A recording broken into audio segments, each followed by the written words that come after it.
전국이 지금 격동하고 있습니다. 이동우 YTN 정치 담당 부국장 초대했습니다. 어서 오십시오. 네, 안녕하십니까.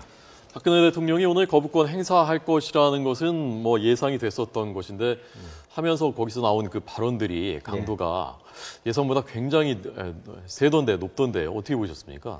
네, 그렇습니다. 박근혜 대통령이 상당히 뭐 이렇게 직설적으로 얘기하는 분이 아닌데 오늘은 뭐 상당히 발언 수위도 높고요. 예. 그리고 어조도 아주 단호했습니다. 예. 특히 뭐 가장 눈에 띄는 것은 새누리당 그 원내 지도부에 대한 질타. 그러니까 새누리당 원내 지도부가 경제 살리기를 위해서 한 것이 무엇냐.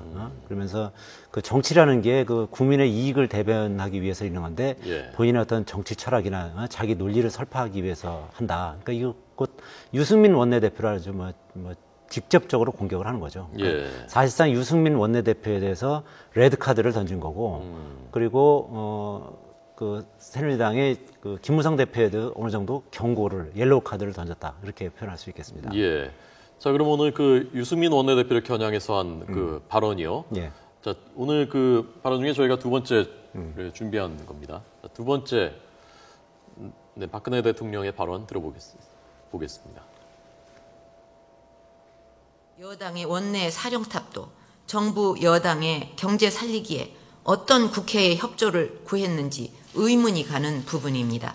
당선이 되기 위해 정치권에 계신 분들이 한결같은 말씀은 다시 기회를 준다면, 다시 국민들이 기회를 주신다면 신뢰 정치를 하고 국민을 위해 최선을 다하겠다고 맹세에 가까운 선언을 했습니다. 그러나 신뢰를 보내준 국민들에게 그 정치적 신의는 지켜지지 않았고 저도 결국 그렇게 당선의 기회를 달라고 당과 후보를 지원하고 다녔지만 돌아온 것은 정치적, 도덕적 공허함만이 남았습니다. 당선된 후에 신뢰를 어기는 배신의 정치는 결국 패권주의와 줄세우기 정치를 양산하는 것으로 반드시 선거에서 국민들께서 심판을 해 주셔야 할 것입니다. 예. 마치 선거 유세 때 그 발언을 듣는 것처럼 그 어조나 이런 톤이요. 예. 굉장히 강도가 높고 예. 배신의 정치, 예. 패권주의 이런 말을 하면서. 네, 이 부분은 제가 꼭 하고 싶은 말씀이 예. 그 유승민 원내대표를 겨냥한 거 아니겠습니까? 네. 그 유승민 원내대표하고 아주 사연이 깊습니다. 박근혜 대통령하고요. 제가 2005년에 네. 그 한나라당 반장으로 출입했었는데 그 당시에 박근혜 대통령이 한나라당 대표, 그리고 유승민 그 지금 원내대표가 당시 당 대표 비서실장이었습니다. 예. 근데 비례대표 의원이었거든요. 비례대표 의원이었는데 그 당시 그 2005년 10월에 그 대구 동을에 그 재보궐선거가 있었습니다. 예, 예. 재보궐선거에 그 비례대표 의원을 그만두게 하고 그리고 지역구 의원으로 공천을 줍니다. 그 상당한 특혜를 준 거죠. 그렇죠. 사실 거의 없는 일이죠. 비례대표 이런 걸 한 번 하고 끝인 건데 네, 예. 앞으로 계속 지역구 의원을 할 수 있게끔 대구 동을 지역구에 줘서 거기서 뭐 당연히 당선이 되죠. 그래서 그 대구 동을에서 지금까지 3선을 했고 예. 이제 그걸 발판해서 지금 원내대표까지 온 거거든요. 그러니까 이렇게 그 박근혜 대통령 입장에서는 그 유승민 원내대표에 대해서 상당히 섭섭한 게 이렇게 해서 온갖 그 특혜를 주면서까지 정치적으로 이렇게 성장을 시켜왔는데 지금 와서 이 청와대하고 이렇게 엇박자를 내면서 원내대표로서 어떤 제대로 역할을 못하고 오히려 청와대와 이렇게 불협화음을 내고 하는 것이 예, 이게 예. 온당한 것이냐, 이게 배신의 정치 아니냐, 이제 그런 생각을 가지고 있는 거죠. 예. 특히 대통령 같은 경우는 이제 아시다시피 박근혜 대통령 그 박정희 전 대통령도 그 측근에게 결국 그 흉탄에 돌아가시지 않았습니까? 이제 그렇기 때문에 이 배신에 대한 트라우마 이게 굉장히 강합니다. 그래서 예. 그런 부분에 있어서 유승민 원내대표에 대해서는 상당히 그 아마 용서하기 어려운 뭐 그런 어떤 감정이 쌓이지 않았느냐. 그것이 예. 지금까지 쭉 축적되어 오다가 이번에 그 국회법 개정안을 통과시키면서 그것이 이제 폭발하는 지경까지 왔다. 예. 그렇게 볼 수 있겠습니다. 예. 지금 새누리당이 의원총회 하고 있는 거죠. 그렇습니다. 아직 안 끝났죠. 예, 그렇습니다. 거기서 그 거취 문제, 본인의 거취 문제를 얘기할 수 있지 않느냐라는 관측이 나왔었지 않습니까? 예. 오늘 얘기할 가능성이 있다고 보십니까? 저는 할 가능성이 꽤 높다고 봅니다. 아까 그 유승민 원내대표가 그 지금 의원총회장에 들어가기 전에 기자들이 물어보니까 네. 거취 문제에 대해서 얘기해야 되는 거 아니냐 그랬더니만 의원총회가 끝나고 나서 말씀드리겠습니다. 그렇게 대답을 했거든요. 그러니까 결국 대통령이 유승민 원내대표에 대해서 결국 그 비토를 한 거죠. 예, 그런 예. 상황이기 때문에 유승민 원내대표가 그와 관련해서 어떤 형식으로든 언급을 하고 아니면 그 의원들에게 그 재신임을 묻든지 뭐 그런 절차를 밟고 있는다고 봐야겠죠. 그런데 예. 어쨌든 현재 새누리당 그 의원총회 분위기 자체는 지금 다 비공개로 하고 있습니다. 예, 예. 상당히 좀 이례적으로 뭐 처음 모두 부분부터 다 비공개로 하고 있는데요. 상당히 뭐 당혹스러움을 감추지 못하고 있답니다. 특히 초선들 같은 경우는 뭐 대통령의 어떤 단호함에 굉장히 놀란 뭐 표정을 감추지 못하고 있다 그러고요. 그러니까 깜짝 또 놀랐을 재선 것 이상들 같은 경우도 뭐 어느 정도 이제 저 정무적 감각이 있는 사람들 아니겠습니까? 네, 그럼에도 불구하고 어쨌든 이런 그 대통령의 강수에 아주 예. 상당히 뭐 그 어떻게 해야 될지 뭐 굉장히 뭐 당황하고 있는 뭐 그런 상황이라고 하는데요. 뭐 아무래도 이 일부에서는 대통령이 너무 하는 거 아니냐 뭐 이런 시각도 있을 수 있고요. 예. 친박계를 중심으로 해서는 뭐 유승민 원내대표가 당연히 이런 당청 간의 불협화음을 야기했고 그리고 야당과의 그 협상에서도 여러 가지 실책을 저질렀으니까 물러나라 이렇게 그 지금 세게 요구하고 있는 것으로 그렇게 알려지고 있습니다. 네. 유승민 원내대표 입장에서 본다면요. 그건 대통령이 레드카드를 내밀었으니까 물러날 수밖에 없는 게 아닌가라고 판단할 수도 있지만 어찌 보면 유 원내대표 입장에서는 지금 물러나면은 정치 생명 자체가 위협받을 수도 있는 거고 내년에 공천도 지금 이런 분위기에서는 될지 안 될지 모를 수도 있을 것 같은데요. 그런데 내던질 수 있을 것인지 그 부분이 저는 그럴 수 있겠고 아닐 수도 있겠다는 생각도 들더라고요.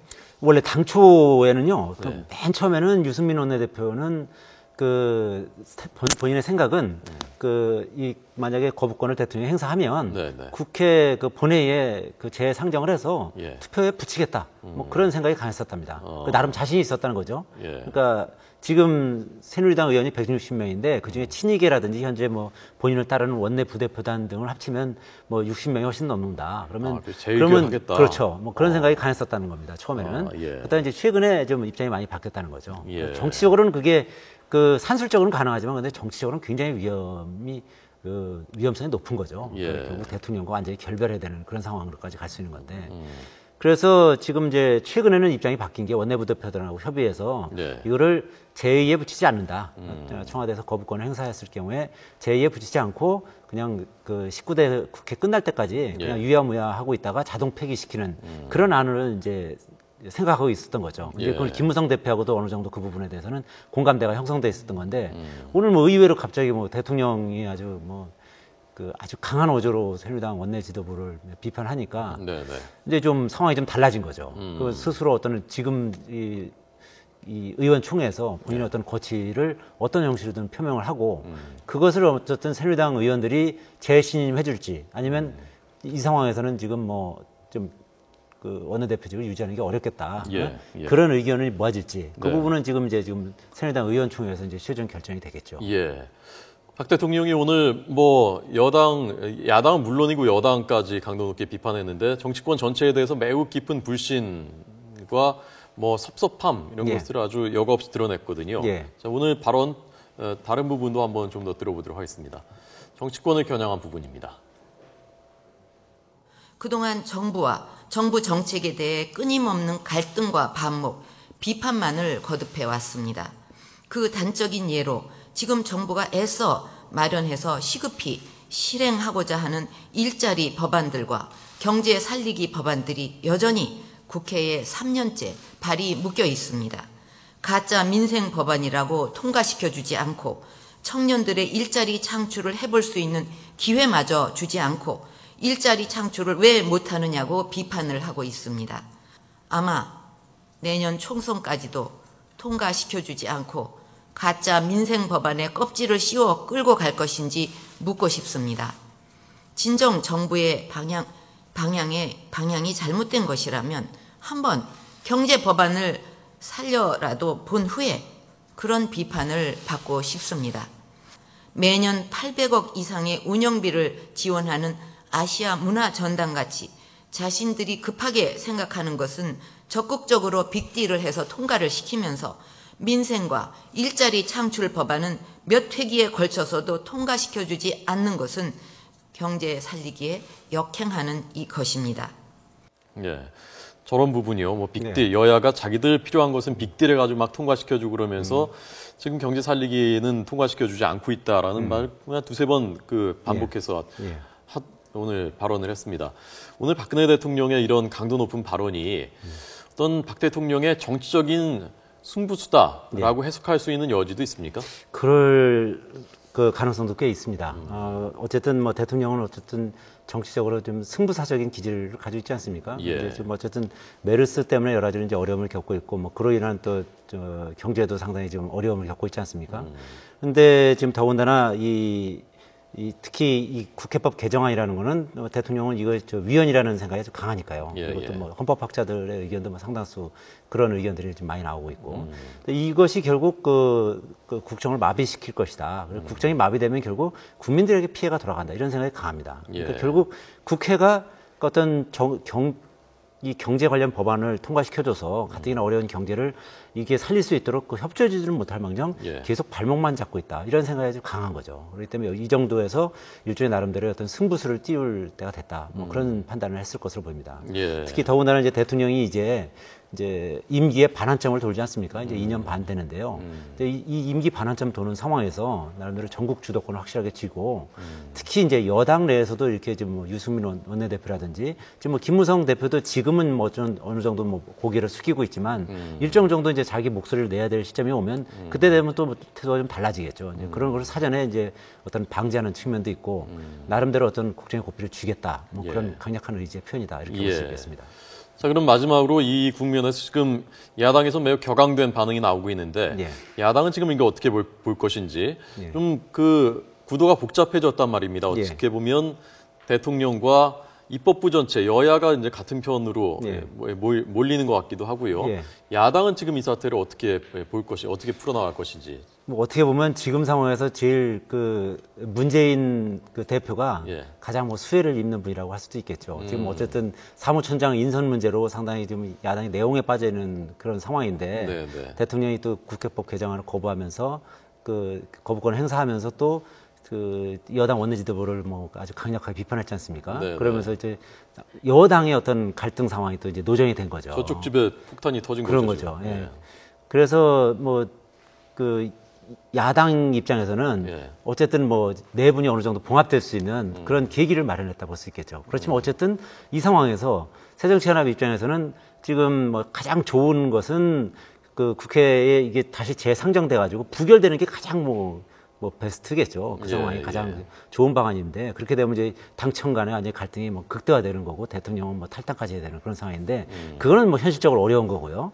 일단 야당이 택할 수 있는 거는 이 뭐 메르스 법안은 이제 통과시켜준다 그랬으니까요. 오늘 오후에요. 본회의에서. 나머지 이제 국회 일정을 다 이제 보이콧하는 이제 강공책으로 나갈 테고 이제 그런 이제 대국민 선전이랄까요? 그런 걸 많이 하겠죠. 지금 이 메르스 정국으로 이렇게 힘든데 여기서 대통령이 어떤 경제 여야의 어떤 협조를 요구하거나 뭐 그렇다기보다는 이렇게 좀 강압적인 모습, 불통의 모습을 보였다. 뭐 이런 식으로 이제 아마 비판을 가할 가능성이 매우 높다. 이렇게 볼 수 있겠습니다. 예. 여론은 어떻게 반응할까요? 이 박 대통령의 승부수에 대해서. 여론의 향배가 상당히 변수 아니겠습니까? 예. 아무래도 이게 여론이 그렇게 우호적으로 돌아가지는 않을 가능성이 높다. 그렇게 볼 수 있겠습니다. 왜냐하면 좀 전에 말씀드렸듯이 지금 메르스 때문에 아직 이게 완벽하게 잡히지는 않지 않습니까? 예, 그래서 예. 또 경제도 전반적으로 지금 뭐 경제 성장률도 지금 조금씩 낮춰가는 그런 상황이고요.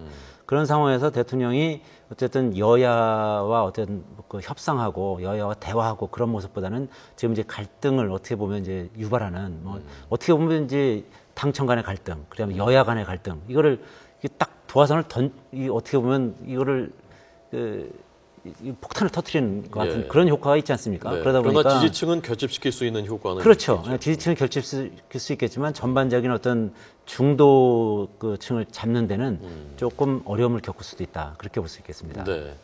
의원총회가 몇 시쯤 끝날까요?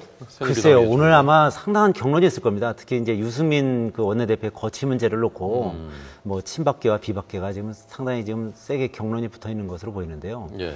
아마 오늘 바로 그 상당 기간 오늘 한다 그래도 네, 바로 네. 결론을 내기는 쉽지 않은 측면도 있는 것 같습니다. 김무성 대표 입장에서는 유승민 원내대표를 내보내고 싶지는 않은 거겠죠. 당연하죠. 이 김무성 대표 입장에서는 그 유승민 원내대표가 어떻게 보면 예. 그 완충지대 역할을 하고 있거든요. 그 청와대와 계속 그 유승민 원내대표가 이제 갈등 상황이 되면서 본인은 중재자 역할을 하고 그러면서 이제 본인의 입지는 점점 넓어지는 뭐 그런 상황이 되어 왔거든요, 지금까지. 그런데 유승민 원내대표가 갑자기 지금 이제 사퇴하고 그러면은, 어떻게 보면 이제 본인에게 이제 화살이 직접 날아올 수 있는 그런 상황을 맞닥뜨릴 수 있고. 예, 예.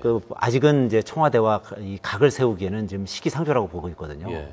그러니까 일종의 이제 유승민 원내대표하고는 지금 순망치안의 관계거죠. 그러니까 유승민 원내대표 현재 필요한 시점인데 그런데 또 청와대 입장이 저렇게 강경한데 예. 유승민 원내대표를 좀 계속 끌고 가기도 좀 어려운 그런 상황인 거죠. 그러니까 지금 상황에서는 사실 정치적으로 결단을 해서 이쯤에서는 유승민 원내대표를 이제는 버리는 카드로 써야겠다. 예. 그런 판단을 할 가능성이 더 높지 않을까 그렇게 봅니다. 예, 비박계 친이계 의원들이 유승민 원내대표를 적극 엄호해서 예. 사퇴하면 안 된다라고 예. 해서 밀고 나갈 가능성도 있습니까? 꽤 높죠. 그거는 꽤 높은데 이제 친이계도 이제 어느 정도 정무적 감각들이 있는 사람들 아닙니까? 정권 창출해봤던 사람들이고 예, 예. 대통령과 각을 그렇게 세게 지은 상황에서 예. 내년 총선에 임했을 때 뭐 어떤 결과가 나올지는 뭐 자명하지 않겠습니까? 이제 그런 부분까지 판단해봤을 때 지금 상황에서는 당이 조금 오히려 좀 양보하고 굽혀주는 것이 맞지 않겠느냐 이제 그런 생각을 할 가능성이 더 높다 이렇게 볼 수 있겠습니다. 알겠습니다.